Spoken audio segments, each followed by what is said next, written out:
नमस्कार, स्वागत है आप सभी का प्रियांश एकेडमी में, जहां हम आपको देश विदेश की हर महत्वपूर्ण जानकारी से अपडेट रखते हैं। आज हम लेकर आए हैं 21 मार्च 2025 के सबसे महत्वपूर्ण करंट अफेयर्स, जिन्हें समझना आपकी आगामी परीक्षाओं के लिए बेहद जरूरी है। इस वीडियो में हम हर खबर को विस्तार से समझेंगे, इसके साथ ही परीक्षा में आने की संभावना वाले सवालों पर चर्चा करेंगे। वीडियो के अंत में आपकी तैयारी को मजबूत करने के लिए कुछ बहुमूल्य MCQs भी दिए गए हैं, जिन्हें हल करके आप अपनी समझ को जांच सकते हैं। तो आइए बिना देरी किए शुरू करते हैं आज की सबसे महत्वपूर्ण करंट अफेयर्स। फर्स्ट है विश्व वन दिवस, इंटरनेशनल डे ऑफ फॉरेस्ट। हर साल 21 मार्च को विश्व वन दिवस मनाया जाता है। संयुक्त राष्ट्र ने इस दिन की शुरुआत 2012 में की थी, ताकि लोगों को वनों के महत्व और पर्यावरण में उनकी भूमिका के बारे में जागरूक किया जा सके। 2025 की थीम है forest and innovation, new solution for a better world, जिसका उद्देश्य वनों के संरक्षण में नवीन तकनीकों के इस्तेमाल को बढ़ावा देना है। इस वर्ष भारत सरकार ने राष्ट्रीय वनीकरण मिशन के तहत एक नई योजना की घोषणा की है। इस योजना का लक्ष्य है 2030 तक वन क्षेत्र में 10% की वृद्धि करना, जैव विविधता को संरक्षित करना और जलवायु परिवर्तन से निपटना। महत्वपूर्ण तथ्य है, विश्व वन दिवस की शुरुआत कब हुई? 2012 में। किसके द्वारा? संयुक्त राष्ट्र के द्वारा। 2025 की थीम क्या है? फॉरेस्ट एंड इनोवेशन है। भारत सरकार की नई पहल राष्ट्रीय वनीकरण मिशन। परीक्षा में संभावित सवाल है, विश्व वन दिवस कब मनाया जाता है? 2025 में इसकी थीम क्या है? भारत सरकार की राष्ट्रीय वनीकरण मिशन का उद्देश्य क्या है? अगला टॉपिक है इसरो का नया उपग्रह इनसैट 4N का सफल प्रक्षेपण। भारत ने 21 मार्च 2025 को एक और ऐतिहासिक उपलब्धि हासिल की। इसरो ने इनसैट 4N नामक उन्नत संचार उपग्रह का सफल प्रक्षेपण किया। यह उपग्रह विशेष रूप से ग्रामीण क्षेत्रों में डिजिटल कनेक्टिविटी बढ़ाने के लिए बनाया गया है। इससे भारत में टेलीमेडिसिन, दूरस्थ शिक्षा और आपदा प्रबंधन सेवाओं में क्रांतिकारी बदलाव आएगा। मुख्य विशेषताएं: लॉन्च स्थल है सतीश धवन अंतरिक्ष केंद्र, श्रीहरिकोटा। तकनीकी विशेषताएं: ये का बैंड तकनीक से लैस है, जिससे हाई स्पीड इंटरनेट उपलब्ध होगा। प्रमुख उद्देश्य है इसके ग्रामीण क्षेत्रों में संचार सेवाओं को सशक्त करना, आपदा प्रबंधन में सुधार, टेलीमेडिसिन के माध्यम से दूरस्थ चिकित्सा सहायता देना। परीक्षा में संभावित सवाल है, 21 मार्च 2025 को इसरो ने कौन सा उपग्रह लॉन्च किया? इनसैट 4N उपग्रह का मुख्य उद्देश्य क्या है? इसरो का मुख्यालय कहाँ स्थित है?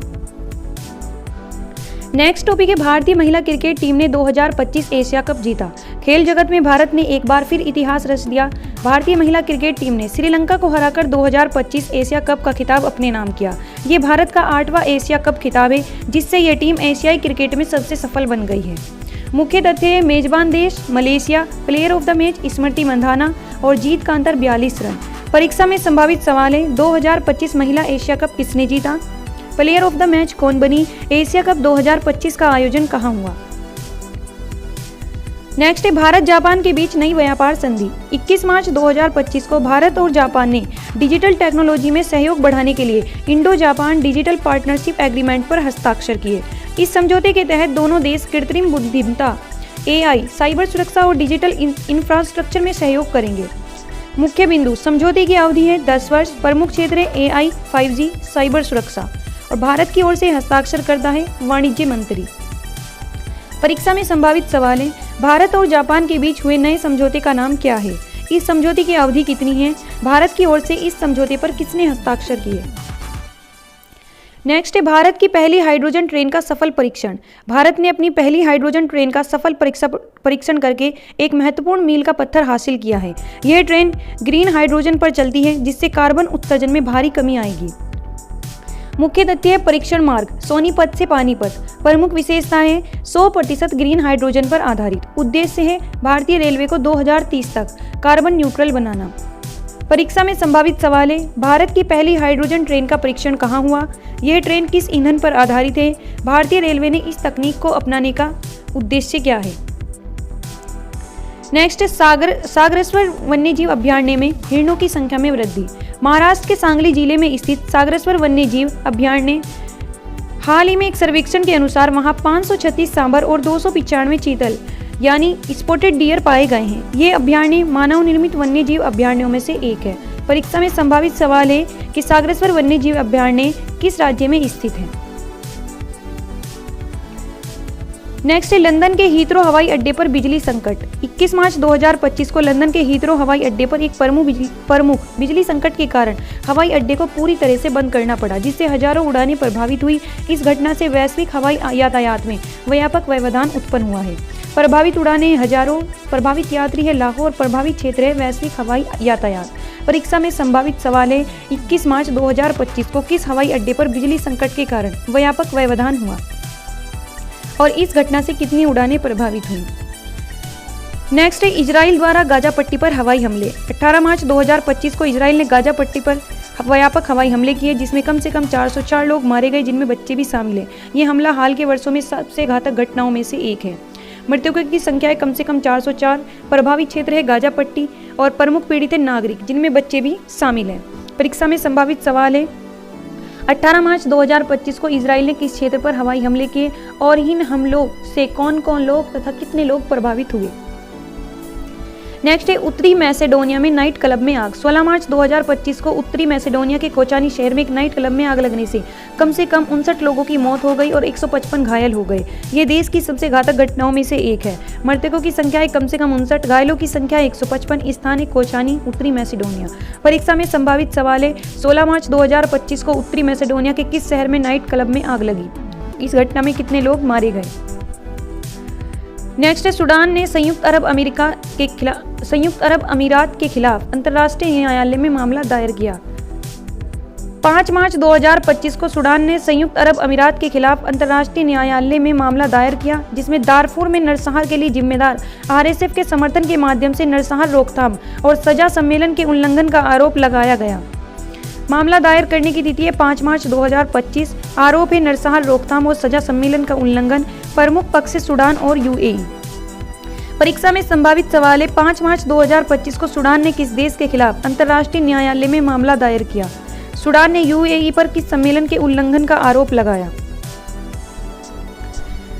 फायरफ्लाई एरोस्पेस का चंद्रमा पर सफल लैंडिंग। 2 मार्च 2025 को फायरफ्लाई एरोस्पेस ने अपने ब्लू घोस्ट मिशन 1 के माध्यम से चंद्रमा पर सफलतापूर्वक लैंडिंग की, जिससे यह बिना तकनीकी समस्याओं के चंद्रमा पर उतरने वाली पहली वाणिज्यिक कंपनी बन गई। कंपनी है फायरफ्लाई एरोस्पेस, मिशन का नाम है ब्लू घोस्ट मिशन 1। उपलब्धि है चंद्रमा पर सफल वाणिज्यिक लैंडिंग। परीक्षा में संभावित सवाल है 2 मार्च 2025 को किस कंपनी ने चंद्रमा पर सफलतापूर्वक लैंडिंग की और इस मिशन का नाम क्या था। नेक्स्ट है फिलीपींस के पूर्व राष्ट्रपति रोड्रिगो दुर्तेते की गिरफ्तारी। 11 मार्च 2025 को फिलीपींस के पूर्व राष्ट्रपति रोड्रिगो दुर्तेते को अंतर्राष्ट्रीय आपराधिक न्यायालय के मानवता के खिलाफ अपराधों के लिए जारी गिरफ्तारी वारंट के बाद गिरफ्तार किया गया। गिरफ्तारी की तिथि है 11 मार्च 2025। आरोप है मानवता के खिलाफ अपराध। संस्था है अंतर्राष्ट्रीय आपराधिक न्यायालय।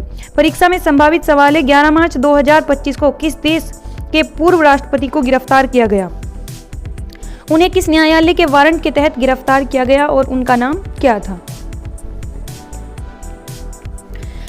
ग्रीनलैंड के आम चुनाव में डेमोक्रेट्स की जीत। 11 मार्च 2025 को हुए ग्रीनलैंडिक आम चुनाव में सेंटर राइट डेमोक्रेट्स पार्टी सबसे बड़ी पार्टी बनकर उभरी, जिससे उन्होंने इनुइट अताकातिगीत पार्टी को पराजित किया। चुनाव की तिथि है 11 मार्च 2025। विजेता पार्टी है डेमोक्रेट्स, पराजित पार्टी है इनुइट अताकातिगीत। परीक्षा में संभावित सवाल है 11 मार्च 2025 को ग्रीनलैंड के आम चुनाव में किस पार्टी ने जीत हासिल की। डेमोक्रेट्स पार्टी ने किस पार्टी को पराजित किया। यूक्रेन रूस शांति वार्ता में नई पहल। 21 मार्च 2025 को संयुक्त राष्ट्र की मध्यस्थता में यूक्रेन और रूस के बीच शांति वार्ता का एक नया दौर आयोजित किया गया। इस वार्ता का उद्देश्य दोनों देशों के बीच जारी युद्ध को समाप्त करना और मानवीय सहायता को बढ़ावा देना है। वार्ता की तिथि है 21 मार्च 2025। मध्यस्थ संयुक्त राष्ट्र। उद्देश्य है युद्ध समाप्ति और मानवीय सहायता। परीक्षा में संभावित सवाल है कि 21 मार्च 2025 को यूक्रेन रूस शांति वार्ता की मध्यस्थता किसने की और इस वार्ता का मुख्य उद्देश्य क्या था। भारत में पहली इलेक्ट्रिक हवाई टैक्सी का परीक्षण। 21 मार्च 2025 को भारत ने अपनी पहली इलेक्ट्रिक हवाई टैक्सी का सफल परीक्षण किया। इस नई तकनीक का उद्देश्य शहरी यातायात में क्रांतिकारी बदलाव लाना और पर्यावरण के प्रति जागरूकता को बढ़ावा देना है। परीक्षण की तिथि है 21 मार्च 2025। स्थान है बेंगलुरु। उद्देश्य है शहरी परिवहन को सुगम और पर्यावरण अनुकूल बनाना। परीक्षा में संभावित सवाल है भारत की पहली इलेक्ट्रिक हवाई टैक्सी का परीक्षण कब हुआ और इसका उद्देश्य क्या है। भारत ने 2030 तक सौर ऊर्जा लक्ष्य बढ़ाया। 21 मार्च 2025 को भारत सरकार ने राष्ट्रीय सौर मिशन के तहत 2030 तक सौर ऊर्जा उत्पादन लक्ष्य को 500 गीगावाट तक बढ़ाने की घोषणा की। यह पहल भारत की ऊर्जा स्वतंत्रता और कार्बन उत्सर्जन में कमी के लक्ष्यों का हिस्सा है। मुख्य तथ्य घोषणा की तिथि 21 मार्च 2025। लक्ष्य है 500 गीगावाट और सौर ऊर्जा उत्पादन। उद्देश्य है नवीकरणीय ऊर्जा को बढ़ावा देना और कार्बन उत्सर्जन में कमी करना। परीक्षा में संभावित सवाल है, भारत ने 2030 तक सौर ऊर्जा उत्पादन का लक्ष्य कितना तय किया है? यह पहल किस मिशन के अंतर्गत की गई है? नई शिक्षा नीति 2025 का ऐलान। भारत सरकार ने 21 मार्च 2025 को नई शिक्षा नीति 2025 की घोषणा की। इसका उद्देश्य शिक्षा में समावेशिता, तकनीकी कौशल विकास और डिजिटल शिक्षा को बढ़ावा देना है। मुख्य तिथि है घोषणा की तिथि 21 मार्च 2025। प्रमुख बिंदु है तकनीकी और व्यावसायिक शिक्षा को बढ़ावा, डिजिटल शिक्षा का विस्तार, ग्रामीण और शहरी क्षेत्रों में शिक्षा में समानता। परीक्षा में संभावित सवाल है, नई शिक्षा नीति 2025 की घोषणा कब हुई? इसके प्रमुख लक्ष्य क्या है? भारत में विश्व जल दिवस का आयोजन। 21 मार्च 2025 को भारत में विश्व जल दिवस मनाया गया। इस वर्ष की थीम है वाटर फॉर पीस, जिसका उद्देश्य जल संसाधनों के सतत प्रबंधन को प्रोत्साहित करना है। मुख्य तथ्य है मनाने की तिथि 22 मार्च 2025 की थीम है वाटर फॉर पीस। उद्देश्य है जल संरक्षण और सतत विकास। परीक्षा में संभावित सवाल है, विश्व जल दिवस कब मनाया जाता है और 2025 की थीम क्या है? राजस्थान में नई मृदा स्वास्थ्य योजना की शुरुआत। राजस्थान सरकार ने 21 मार्च 2025 को मृदा स्वास्थ्य योजना की शुरुआत की, जिसका उद्देश्य किसानों को मृदा परीक्षण की सुविधा देना और जैविक खेती को बढ़ावा देना है। मुख्य तथ्य है लॉन्च की तिथि 21 मार्च 2025। उद्देश्य है मृदा परीक्षण और जैविक खेती को प्रोत्साहन। लाभार्थी है राजस्थान राज्य के किसान। परीक्षा में संभावित सवाल है, राजस्थान में मृदा स्वास्थ्य योजना कब शुरू की गई और इसका मुख्य उद्देश्य क्या है? भारतीय नौसेना में नई पनडुब्बी INS वरुण शामिल। 21 मार्च 2025 को भारतीय नौसेना में अत्याधुनिक INS वरुण पनडुब्बी को शामिल किया गया। यह स्वदेशी तकनीक से निर्मित है और जल रक्षा में नई ऊंचाइयों को छूने के लिए तैयार है। शामिल होने की तिथि है 21 मार्च 2025। प्रमुख विशेषता है स्वदेशी तकनीक और उन्नत हथियार प्रणाली। उद्देश्य है समुद्री सुरक्षा को मजबूत करना। परीक्षा में संभावित सवाल है, भारतीय नौसेना में 2025 में शामिल नई पनडुब्बी का नाम क्या है और इसकी प्रमुख विशेषता क्या है? भारत चीन सीमा पर नई सुरक्षा नीति लागू। 21 मार्च 2025 को भारत सरकार ने चीन सीमा पर नई सुरक्षा नीति लागू की। इस नीति के तहत संवेदनशील क्षेत्रों में निगरानी बढ़ाई जाएगी और आधुनिक रक्षा उपकरणों की तैनाती होगी। लागू होने की तिथि है 21 मार्च 2025। प्रमुख बिंदु है निगरानी में वृद्धि, आधुनिक रक्षा उपकरणों की तैनाती। परीक्षा में संभावित सवाल है, भारत चीन सीमा पर नई सुरक्षा नीति कब लागू की गई और इस नीति के तहत क्या प्रमुख बदलाव किए गए? तो ये थे 21 मार्च 2025 के सबसे महत्वपूर्ण करंट अफेयर जो आपकी परीक्षा के लिए बेहद उपयोगी है।